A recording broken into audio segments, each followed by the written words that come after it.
Okay, so we are going to start really working with our stormy first draft. What are those things that we tell ourselves when we find ourselves emotionally hooked? And so what we're going to be doing in this exercise is we're going to sit here and talk about what were some of the stories that we were telling ourselves at the beginning of the story when we had our face down moment in the arena.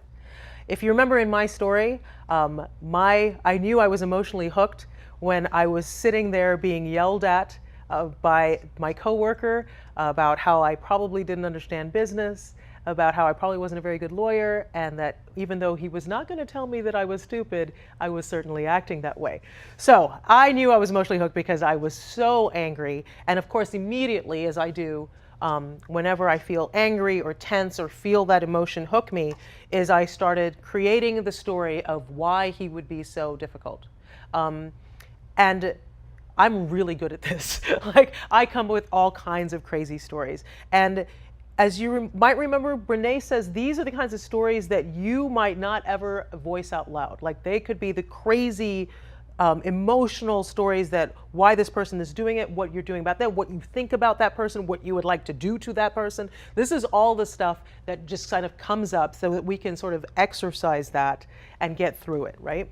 And understand what it is that we are emotionally hooked about. So, this stormy first draft, the first thing that I'm going to invite you to do is to take a photograph of you actually composing the stormy first draft. For me, I used an image of just myself writing in my journal. So I have a picture that I just sort of propped up my phone and took a picture of my hand taking the journal. You can do whatever. You can actually write out your stormy first draft and then take a picture of that and put that in your journal. You can have a picture of your hands typing, use the timer on your phone and just set it up so that you can take a picture of your hands typing. Whatever sort of represents how you write that stormy first draft. So I took that picture, I rubber cemented it into my journal, and then because it's a stormy first draft, I decided to write what I was thinking in storm clouds. So I wrote all the things that I was thinking about, that he was trying to get me fired, that this was personal, that he never liked me, that this was about the fact that I was a woman, that this is about the fact that I'm a black woman, that he was trying to get me fired and he was in cahoots with my boss. I had all of these amazing, crazy stories that I had in my head, and I would write them down. I wrote them down in the storm clouds. What was it that I was initially thinking? What was the worst case scenario? What was this really all about? So I put all the things that I was telling myself in storm clouds on my page and just basically talked about all those things. This is a simple one. You're just gonna free journal, write down all the things, the stories that you're telling yourself. I have some amazing examples that I'd love to share with you.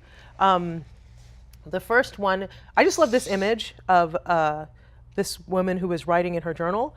It's just a picture of her writing. It's pretty, it's well composed. As a photographer, I love this, right? It's got a candle, that kind of thing. So anything that you have where you're actually handwriting a story. I suppose you could also take a picture of yourself typing up a story if you would like. Anything that shows you recording some sort of first draft of a story. I loved this one as well. This one's a huge photograph of a hand with a pen, and she had her stormy first draft all the way around the image. So what if they don't like it? What if this makes me look dumb? What if I can't explain this? What if I'm being unreasonable? This is very similar. This one sounds like the story that she was dealing with was a personal story. So he never cared about me. He always thought I was stupid. He always wanted to use me for my talents. He's a liar. He's terrible. He's got it out for me. And then this person wrote her stormy first draft. She also used the clouds, so kindred spirit here. She wrote a letter. So this was the letters that she writes in her iPhone app, she says, to process her initial feelings. So, dear so-and-so, this is what I'm feeling. This is the story I'm telling myself about how you treated me. I don't know why you're angry. Maybe you had a bad day. And just all of the stories that she initially tells herself. So that's what we're going to do here. It's a quick one. It's an easy one. Just go through and consider what were the stories that you were telling yourself when you were emotionally hooked.